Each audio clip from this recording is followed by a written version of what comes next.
Hello everybody, this is a quick video on how to disassemble an iBook G4 laptop. As you know, or if you're a beginner on taking these apart, you might not know that there's about 4 million screws in these, okay? So before you get started, you got to take apart the feet. They pop off with a flat head.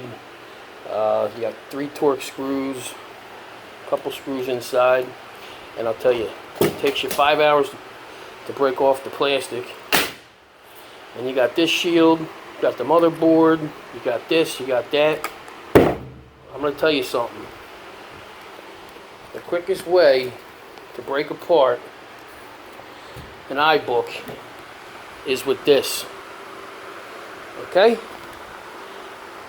I do not know what the trick is or the fascination with Apple, but forget about it. That's all I can tell you. And there's your hard drive. Alright? Ridiculous, Apple. That's all I can tell you. Ridiculous. 1,500 screws to get the one hard drive? I don't think so. And that, my friends, is how you retrieve a hard drive from an iBook G4. Thank you for watching.